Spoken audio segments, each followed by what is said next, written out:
mulher! Menina, primeiro gole. A gente está no dia 25 de julho. Você sabe o que é que representa essa data?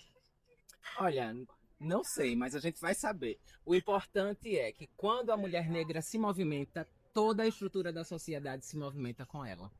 E hoje nós estamos aqui com a maravilhosa, babilônica, faraônica Marli Araújo, professora, cientista, militante, E nossa amiga. o melhor.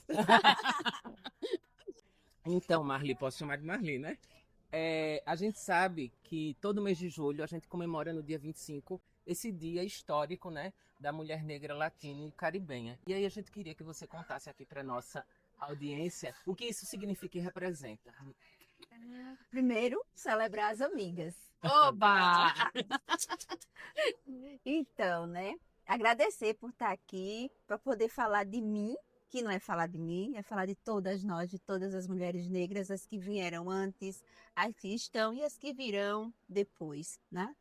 E falar do 25 de julho, né, conhecido como Julho das Pretas, é falar da luta, principalmente de Teresa de Benguela, né, que foi a líder do Quilombo e Mato Grosso, que se movimentou, como você disse, como uma mulher negra, né, e que é em homenagem a ela e em homenagem a essa luta ancestral de mulheres negras que a gente tem o Julho das Pretas, né? Que é uma história de luta dessa mulher, dessa liderança, dessa mulher que lidera o quilombo e que estabelece a luta por liberdade.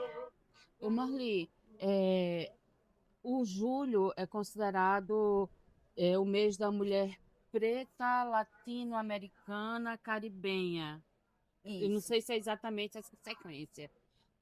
Existiu algum marco para Sim. que a gente pudesse ter todas essas. Então, né, isso vai ser estabelecido pela ONU, acho que em 1992, né, vai ter um encontro dessas mulheres, e isso vai ser um marco para essas mulheres se reunirem nos debates da questão racial. Essa data é estabelecida pela ONU, e aí é nesse encontro que vai ser definido que terá esse dia da mulher preta, latino-americano e caribenha.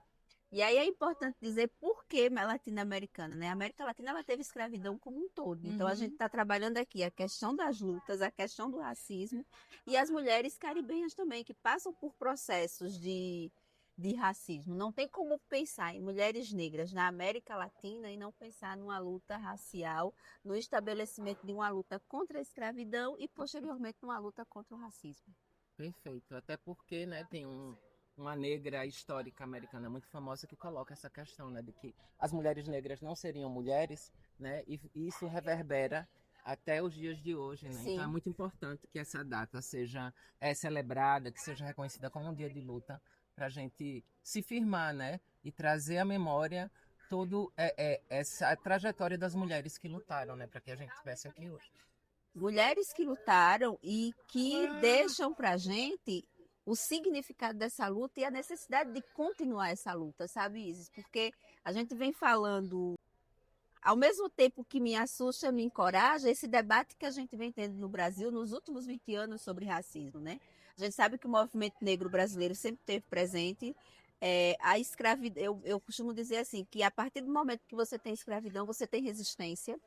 Mas quando a gente vai olhar, como você falou, essa questão das mulheres, em todo esse processo, mulheres negras lutaram, em todo esse processo. E em alguns momentos, e aí como uma feminista negra, eu nunca vou deixar os homens de lado, é um princípio do feminismo negro não abandonar os homens, né? E aí não é dizer que o homem negro não é machista, não é patriarcal, mas a gente não pode dizer que em vários momentos dessa luta as mulheres foram protagonistas. Né? Então você vai ter a Quatune, você vai ter a Cotirene, você vai ter Teresa de Benguela, Maria Felipe. você vai ter Maria Filipa, você vai ter várias mulheres negras que estiveram no processo, mas que a gente só vem debater essas mulheres de 20 anos para cá, no processo de apagamento, que atinge todas nós mulheres, sejamos negras, sejamos brancas, sejamos mulheres trans, mulheres cis, e as mulheres negras principalmente. Porque contar a nossa história é contar que teve resistência. Perfeito. Bom, a gente vai tomar mais um golinho e volta já. Então, Marli, você falou muito da questão da escravidão, da colonização, né? E de como isso reverbera nesse apagamento e nesse processo de vulnerabilização das mulheres negras, dos corpos negros. E isso afeta o Brasil até hoje, né? A gente tem grandes dois símbolos aí, né, que o Brasil coloca quando a gente fala em mulher negra, que é a empregada doméstica e a mulata gostosa tipo exportação. Eu queria que a gente pudesse elaborar um pouco sobre essas, é, esses símbolos e como isso afeta também, né, as nossas relações, a leitura social que os homens e essa sociedade têm sobre os corpos das mulheres negras. Então vamos lá, né? Então, viva a cerveja. Então, eu vou falar de uma, depois você me lembra da outra para eu não esquecer. Acho que primeiro trazer a empregada doméstica, tá?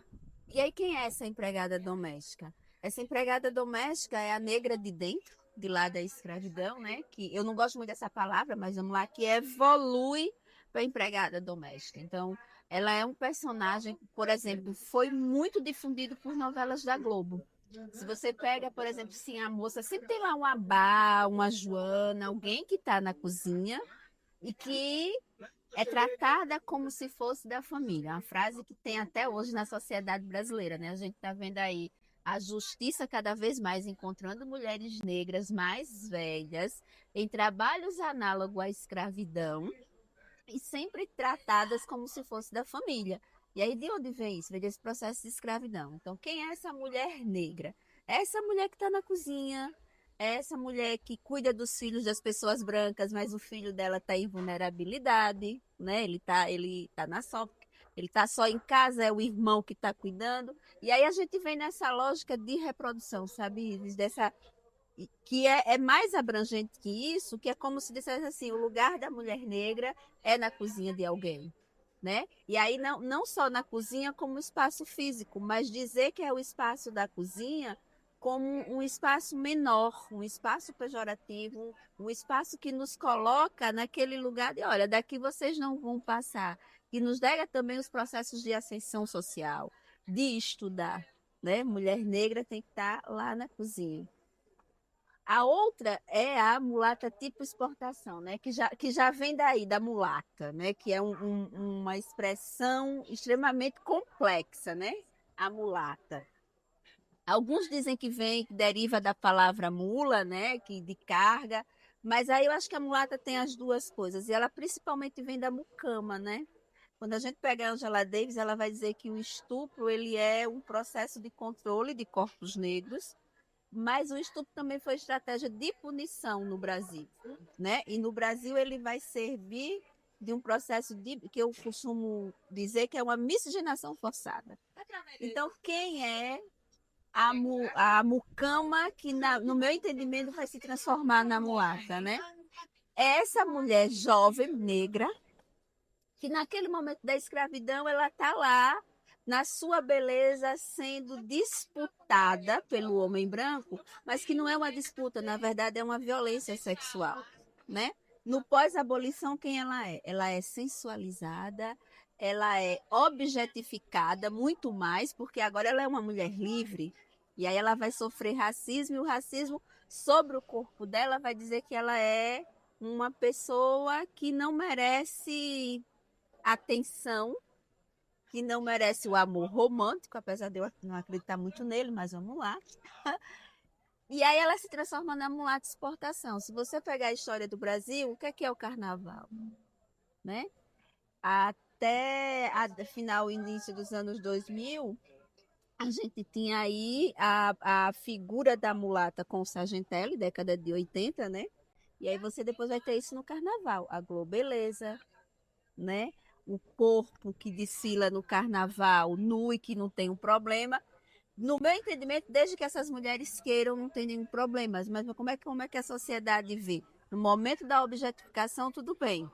No momento da oportunidade, do avanço do direito, o corpo é objetificado. E aí é aquela história da desumanização, né? Porque você vê um corpo ali que só serve num certo lugar e para o interesse específico de um certo grupo, que não é o da mulher Eu acho negra, né? engraçado essa questão dos corpos, porque até mesmo na representação das divindades, dos orixás e tal, quando se retrata o corpo do orixá, que vai se personificar o corpo do orixá, é sempre a mulher voluptuosa, o homem extremamente másculo, e tal. E quando você vê essa representação do divino em tradições religiosas ocidentais, né, europeias e tal, você vê um corpo que não chama ao desejo, né, que não está para o desejo. Mas esse corpo da divindade negra,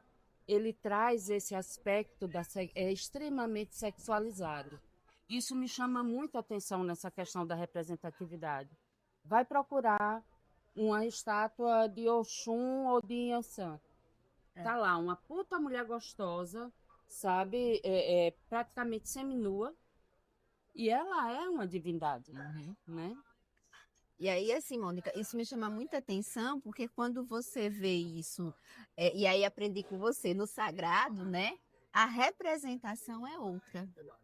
Não é essa, né? Quando você vê as vestimentas das pessoas de religiões de matriz africana, a roupa não é essa. Existe todo um cuidado de cobrir o corpo, de cobrir o ori, né? Mas como é que isso se traduz? Isso é resquício de quê? Né? Desse processo de escravização que socializa os corpos. A gente não vai esquecer, e eu estava me preparando para esta conversa, né? O Brasil teve um homem escravizado que teve mais de 200 filhos. E ele corresponde, pelas fotos que a gente vê, pela descrição dele, ele corresponde exatamente a esse corpo, né? Esse homem alto, esse homem másculo, forte, que o Brasil consegue traduzir num processo de extrema sexualização. Ah, e aí eu acho que, vamos polemizar, eu acho que tem dois pontos aí. Acho que ao mesmo tempo que a gente não pode anular a nossa sensualização de mulheres negras, a gente também não pode botar isso na prateleira do mercado. Uhum. E eu acho que é aí que está a grande questão. Se lá atrás estávamos sendo vendidas como escravizadas, agora os nossos corpos são vendidos em nome de um lucro da propaganda e que nos coloca sempre nesse lugar dessa mulher que está é o fetiche, a curiosidade, a que não é bonita, é exótica. E aí eu acho que o que eu penso que a gente está muito hoje em dia nessa prateleira do mercado, sabe? Que não, se por um lado não corresponde ao religioso, também não corresponde à realidade da maioria das mulheres negras.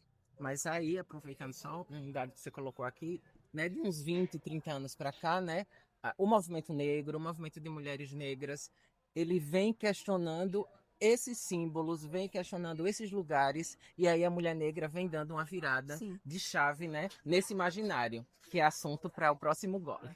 E Espera. aí, nessa E eu virada tomando- de chave, né, as mulheres negras organizadas, porque quando a gente fala desse, né, do mês de julho, a gente já vê que as mulheres têm uma cultura de organização, de aquilombamento, né? E é por isso que esse movimento está causando na sociedade, está trazendo um impacto importante. Mas antes de entrar nessa virada de chave, eu queria pensar junto contigo como é que as mulheres negras estão tendo acesso a espaços que foram negados a elas durante séculos, né? Eu venho pensando muito nisso, sabe, Isis e Mônica, assim, nos espaços negados. Mas ao mesmo tempo, quando a gente vai buscar na história, a gente sempre teve presente de alguma forma. Então, quando você pega a primeira romancista brasileira, foi uma mulher negra, né? Então, ainda que todos os espaços fossem negados, e nisso eu concordo plenamente com você, porque a gente está falando de uma sociedade colonial racista, ainda assim as mulheres foram as mulheres negras. Então, a gente vai ter lá a primeira deputada negra. Quando a gente fala, e é muito interessante isso, quando a gente fala do movimento sufragista no Brasil, tinha mulher, uma bancada de mulheres negras estavam lá, você tinha mulheres negras. Quando você fala de a dentista, da medicina. Então, a gente tem sempre a primeira negra lá, né? Então, estar lá significa que ela conseguiu, de alguma forma, barrar isso, passar por isso. Porém, não foi fácil, né? Nunca é fácil. E aí, como é que a gente chega hoje nesses espaços, né? A gente está hoje nesses espaços porque teve uma primeira, né? E sempre tem. E aí, quando você tem a primeira, você vai ter a segunda, você vai ter a terceira, mas não significa que essas barreiras serão reduzidas, muito pelo contrário. Quanto mais naquele filme Histórias Cruzadas, todas as vezes que a gente chega, eles mudam a linha de chegada. Né? Assim? Todas as vezes que a gente. E aí, todas as vezes que essa linha de chegada foi mudando, a gente também conseguiu chegar. E aí a gente vai chegar em nomes como Lélia, Beatriz Nascimento, a gente vai ter lá a própria Sueli Carneiro, mas a gente vai ter a Jurema Werneck, médica, né, que a gente fala pouco da Werneck. A gente tem a própria Benedita da Silva no Senado, Se for da Constituinte de da 80. Constituinte, e aquela fala dela foi fantástica, né? E aí eu lembro que teve um meme, mais ou menos assim, que ela, você quer me ensinar a magia sagrada, cara? Eu tive lá quando ela foi construída, né? Levando a questão meio para Narnia e tal. Então, você tem a Benê, que foi lá, ó, eu estava aqui nesse momento como mulher negra. Então, eu acho que tem isso. A gente chega, mas ainda existe uma dinâmica do apagamento. O que é que eu penso que acontece hoje? Chegou o momento que a gente chegou e chegou, né? Então, mulheres da nossa geração chegou e chegou, né? Então, vai ser muito difícil apagar essa última geração. Porque o que é que acontece? Essa geração que dá continuidade a essa questão do movimento negro da década de 80, né? Quando eles chegam aqui em Alagoas e sobe a serra, que está Abdias, que está a própria Lélia Gonzalez, faremos Palmares de novo. É um movimento negro que as mulheres vão dizer, mas peraí, a gente está aqui, né? Que vai dizer assim, sim, mulheres brancas, vocês estão lutando por quê? Porque se for para o trabalho, a gente sempre trabalhou, a gente quer trabalhar e ganhar dinheiro, né? É o momento que a gente vai dizer, olha, esse feminismo branco não dá conta da gente, mas sem desmerecer as conquistas desse feminismo.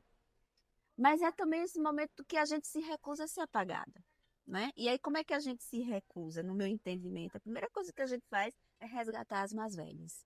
Eu acho que é um movimento muito importante do movimento negro de pessoas negras. É não esquecer de onde veio, né? Como diz a Sankofa, eu não posso olhar para frente sem olhar para trás. E eu acho que é isso que a gente vem fazendo, sabe? Dentro desse processo, a gente fez uma coisa que em nenhum momento o movimento feminista branco fez. Que foi trazer as mulheres lésbicas, que foi trazer as mulheres trans, né?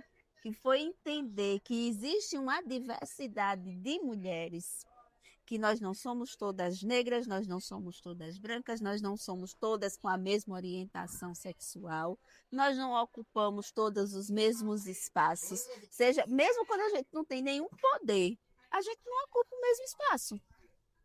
Não ocupa, porque nós temos histórias. Se temos histórias enquanto sujeito coletivo igual, enquanto indivíduo, nossas histórias são diferentes. Né? E aí eu vou falar um pouco de mim. Eu tenho um orgulho imenso de dizer que eu não fui a primeira pessoa da minha família a ter nível superior. Isso para mim é tão importante, minha gente. É tão importante, porque a gente ouve muita gente dizer hoje, olha, eu fui a primeira pessoa da minha família a ter nível superior. E eu tenho um orgulho imenso de dizer o contrário, porque isso me tirou um peso das costas muito grande, né? E eu acho que é isso, quando a gente se recusa a se apagar. Eu acho que é ter mulheres como você, que vem nesse processo, mulheres como Mônica, que é uma mulher branca, uma mulher de axé, que ao mesmo tempo que sabe da sua condição de mulher branca, mas se coloca, eu costumo, não é porque eu estou na tua frente, não, mas eu costumo pensar sobre Mônica como de fato alguém que quebra o pacto da branquitude. E eu acho que é isso, sabe? Não se apagar. E como é que não se apaga? É só uma cerveja e uma roda de conversa, será? Mas você trouxe algo que eu achei que nunca me saiu da cabeça. Eu assisti uma palestra sua onde você começou uma coisa assim. Ó, temos as mulheres negras, as brancas, as cis, as trans. Tem uma coisa que nos une, que é a questão da opressão, da violência. Une a todas nós, né? Então, se a gente não se sentar, não se escutar e não criar estratégias para que a gente possa enfrentar e combater isso, a gente não vai superar, né, essa opressão juntas. E agora começou, Começou a a chover. A gente vai volta mudar já. rapidinho de mesa e volta. Bom, a chuva está aqui, a gente vai continuar o papo. A gente estava falando sobre essa questão de acessos, né? Você falou da importância da, da educação, enfim. Como é que essa realidade vai transformar a vida das mulheres negras, né? Acessando a universidade, acessando o ensino técnico, que a gente viu que através, né, desse programa de ampliação desses institutos, né, e das universidades, realmente chegou, né? E teve a questão das cotas, que foi fundamental para que impactasse, né, nessa mudança de perspectiva e realidade para as mulheres negras, que hoje representam, né, as mulheres somam a maioria nesses espaços. Eu penso que tem duas coisas aí, Ziz. A primeira é a gente pensar a partir de um lugar em que pessoas negras sempre tiveram educação, né? E aí, quando a gente fala dessa questão da educação e a ampliação, e nesse ponto eu concordo demais em tudo com você, é essa educação formal que no Brasil nos permite ter acesso à vida mais digna. E aí, por que que eu estou dizendo isso? Me preocupa muito as pessoas negras terem acesso à educação. Não, a gente sempre teve educação. Uma educação ancestral, uma educação religiosa, no sentido de que existem religiões de matriz africana. Por exemplo, a questão de respeitar os mais velhos, sabe? Então, tudo isso é um processo de educação que chega para a gente a partir da oralidade. Isso não quer dizer que eu estou dizendo aqui assim, educação formal. Agora a gente tem que ter acesso a essa educação formal. E eu acho que é aí que entra o papel do Estado e a importância disso. Então, quando você fala das cotas, gente, tem que ter. Não existe, porque assim, a gente está Isso falando nem é uma de discussão. não era nem para isso estar sendo mais discutido, porque a gente está falando de um país que negou. Literalmente, a gente está falando de um Estado que negou. Então, quando o Estado diz que vai ter cotas, tem que ter. Porque o Estado não é uma benesse, é um direito que lá atrás já foi negado com o pós-abolição. Então, nós pessoas negras no pós-abolição, a gente não tem casa, a gente não tem educação, a gente tem comida, a gente não tem nada. E o nosso acesso à educação vem através de cotas, né? Não o acesso, mas eu diria a ampliação desse acesso, principalmente para as universidades, porque a universidade brasileira ela foi criada para quem? Né? Ela tem um perfil, ela tem um público, tanto é que naquele governo que passou, o discurso do Ministério da Educação era que que a educação não era para todos. Quando você tem uma Constituição que diz que é para todos, né? Mas é para todos até um certo nível. Quando você fala de universidade, não, peraí, quem é que tem direito à universidade? Então, as cotas são extremamente importantes, cotas sociais. Sejam cotas sociais a partir da renda, sejam as cotas sociais a partir do quesito raça-cor, que a gente vive num país extremamente pobre, nem todo mundo vai conseguir chegar por um sistema de vestibular que também é muito difícil, como o nosso. Então, acho que cotas não é o que se discute. Eu não fui uma aluna de cotas, mas eu não tenho problema nenhum em dizer que eu queria muito ter acessado à universidade pelas cotas, né? Porque significa que do início dos anos 2000 para cá, não é só o acesso, sabe, Isis? A gente tem um grupo de pessoas que entrou, que fez graduação, que fez mestrado, que fez doutorado e que já voltou como professor. Era isso que eu ia te perguntar, Marli. Tu tem ideia? Porque você é uma mulher da universidade, né? Você é uma professora, doutora da Universidade Federal de Alagoas. Como é que tu vê a permanência? Esse aluno cotista ou aluna cotista entra na universidade e como é A a manutenção. manutenção dela na universidade, o sobreviver assim dentro da universidade? Eu acho que primeiro, assim, Mônica, tem algumas coisas que a universidade já tinha, que é o restaurante universitário e a residência. As pessoas cotistas, elas têm alguns acessos de bolsa para ajudar nessa permanência. Obviamente, não é suficiente para todo mundo, porque a universidade trabalha com critérios, nem todos acessam. Então, eu diria que hoje o que a universidade tem é o auxílio alimentação, que passa pelo processo de comprovação de renda, o auxílio moradia, a bolsa quilombola, que eu acho que é fundamental, e a indígena.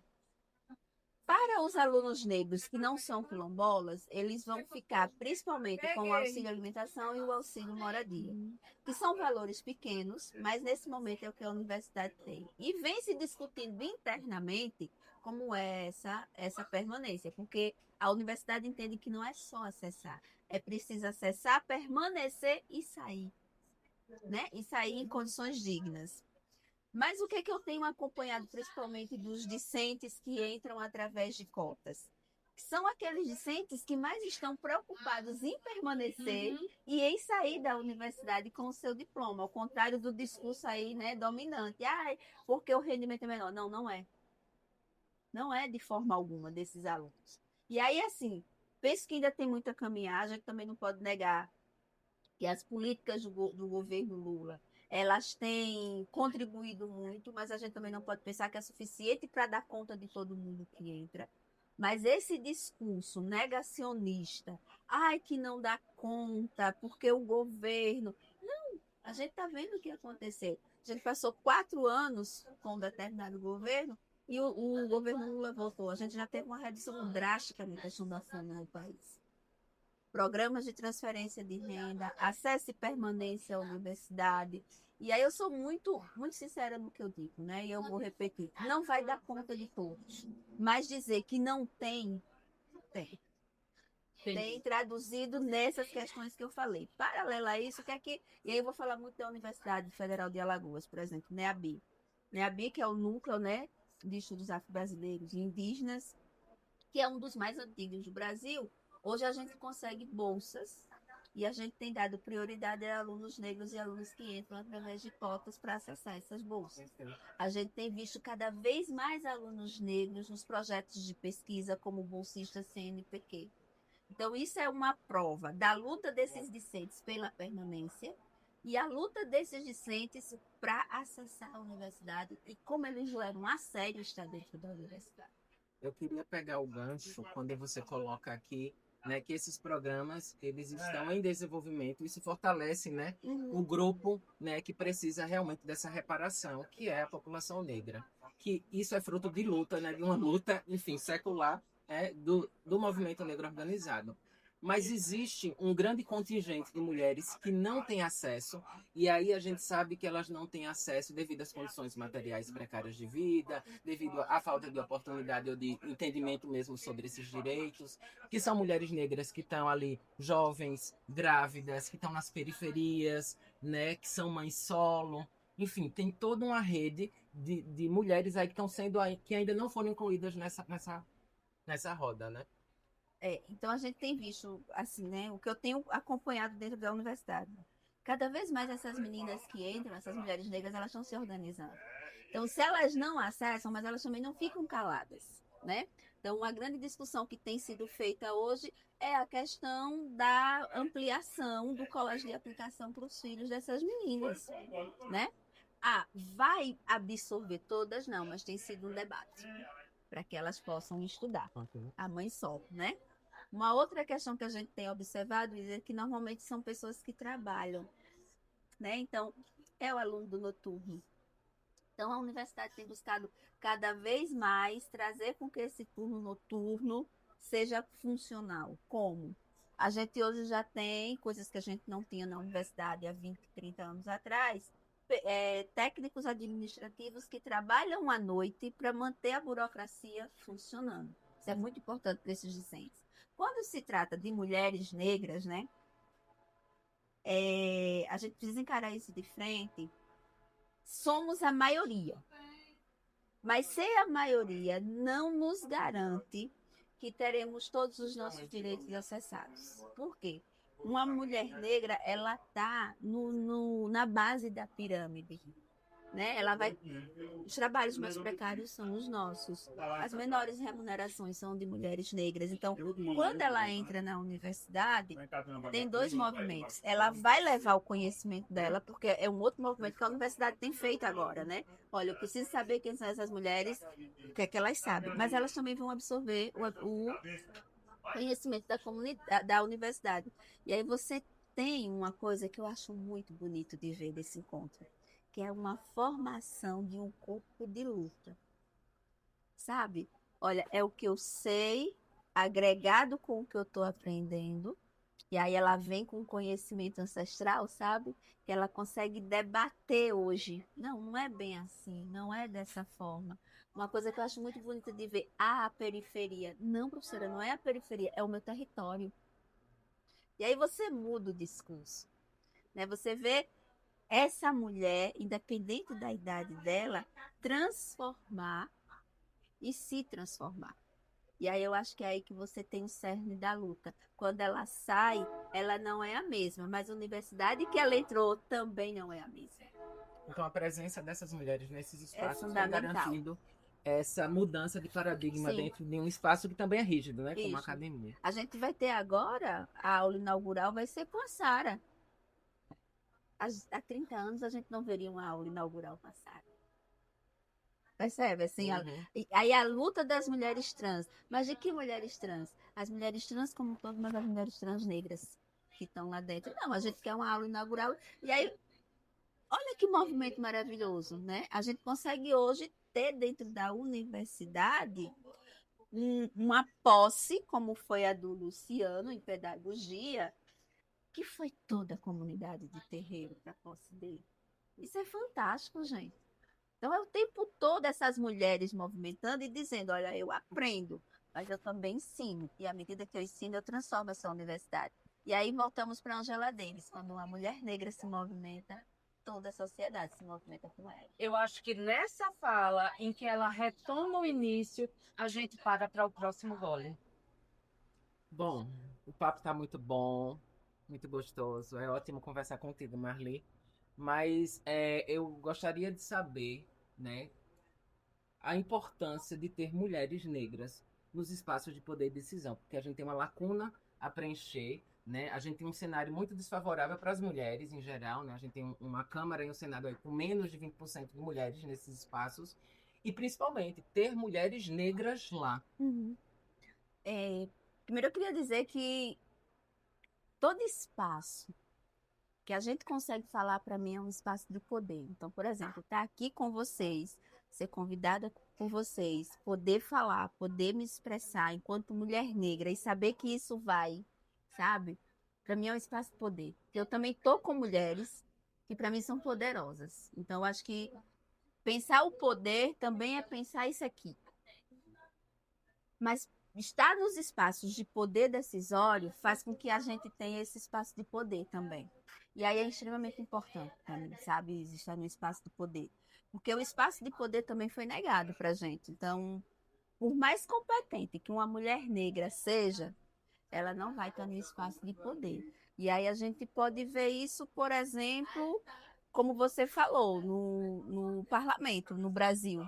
Né? Quantas senadoras negras? Só Benê, né? Só. Só Benê. Quantas deputadas? Pouquíssimas. Tem Você tem Dandara, Dara, Érica. Érica. Dandara, Érica. De, sabe? Se eu fosse perguntar aqui as Não, mulheres sim. brancas, a gente teria uma lista E se imensa. a gente olhar para Alagoas, esse retrato fica mais chocante. Não, Isso. diga, uma mulher negra que está na Assembleia Legislativa. Não tem. Uma vereadora que eu não consigo me lembrar. Eu não consigo. Pode até ter. Não Teve a sabe? Fátima Santiago. Que é histórica no é processo, histórica. que também eu acho que Fátima Santiago é alguém que a gente tem que pensar muito sobre essa mulher, de como ela consegue, né, ter sido vereadora num momento extremamente difícil como mulher negra. Mas é isso, né, nos espaços de poder político, mas a gente também não está em outros espaços de poder. Né? A gente viu agora, por exemplo, a questão da vaga no STF. Tinha inúmeras juristas negras, sequer foram cotadas, porque isso é espaço de poder, né? Então, é fundamental que a gente esteja nos espaços de poder. Mas mesmo que a gente não esteja nos espaços de poder no seu sentido formal, eu acho que a gente tem conseguido fazer uma reflexão muito forte de por que não estamos nesses espaços de poder. Né? Se há um tempo atrás ninguém refletia sobre isso, hoje isso causa um incômodo muito grande. Né? Por que não está no espaço do poder? E aí é muito interessante, né? A gente começou falando da empregada doméstica, da mulata, mas agora a gente está falando, olha, essa mulher negra no espaço de poder. E aí por que eu não estou no espaço de poder? Justamente por esse pensamento, né? Eu tenho que ser a gostosa objetificada ou a negra que está lá na cozinha de alguém. E aí é inimaginável. Olha, você pode ser também a modelo, aquela modelo de vitrine, que ela não fala, não vê e não ouve. Se você for assim, você acessa esse espaço de decisão. E aí eu acho que esse papo poderia ficar para uma segunda. Olha, eu já me convidando. Que é o lance da representatividade. Menina, você tá mais do que convidada, ou não? Tá? A Mas só pra representatividade. gente encerrar, nós gostaríamos de saber algumas coisas sobre você, né, Marli? Ah, Assim, quando você pensa na sua trajetória, né? É um livro que te inspira. um livro que me inspirou na minha trajetória. Vou falar de um recente, tá? Um defeito de cor. Uma música. Uma música. Uma música. Ai, gente, são tantas, mas ultimamente eu tenho ouvido muito Clementina de Jesus, aquele CD dela lá, aquele disco lá de 82, o Canto dos Escravos, acho que é o Canto dos Escravos, muito bom. Um artista que quando você conheceu, você mudou. Sou eu. Eu não mudei, mas foi um dos encontros mais significativos da minha vida. Eu estava fazendo doutorado no Rio, e eu estava no centro do Rio, e do nada eu virei esquina e encontrei Dona Leia. Eu fiz assim, Leia Garcia. Nossa. Eu parei. Ah, ela é escandalosa. Aí ela olhou assim pra mim, com aquela elegância dela, fez. Gente, eu saí, gente, a Leia Garcia falou comigo. Né? Isso foi lá, então, assim, foi muito impactante conhecer, ver aquela mulher negra que eu só via na televisão e que pra gente é inimaginável ver um artista, né? E foi muito interessante porque eu tinha ido no teatro, e como isso impacta, e eu tinha visto a Denise Fraga saindo do teatro e não me impactou como encontrar a Dona Leia Garcia na rua. Sim, foi de um encantamento imenso. E para encerrar, se você quiser deixar um recado para as mulheres jovens, meninas que vão assistir esse vídeo, negras. Ocupem o espaço. Que depois da Marli venham outras Marlis. Que tenham outras Mônicas, que tenham outras Isis. Que não sejam essas. Mas eu acho que é uma coisa que eu aprendi, e aprendi mesmo como mulher negra, porque eu me vejo muito na frase de Lélia, né? A gente nasce qualquer coisa, mas se entender como negra é um ato político, como a Neuza também vai dizer. E eu me entendi negra muito tarde, apesar de ser de uma família de pessoas negras. Ocupem os espaços. Mas ocupar o espaço não é brigar com quem veio antes. É dar a mão e saber que quem veio antes um dia vai. E que o espaço será ocupado enquanto a gente está aqui. Então a gente vai brindar esse mulheragem. Isso aqui é mulheragem, viu, gente? A Marli Araújo e a Eita, Mulher Negra. Marli!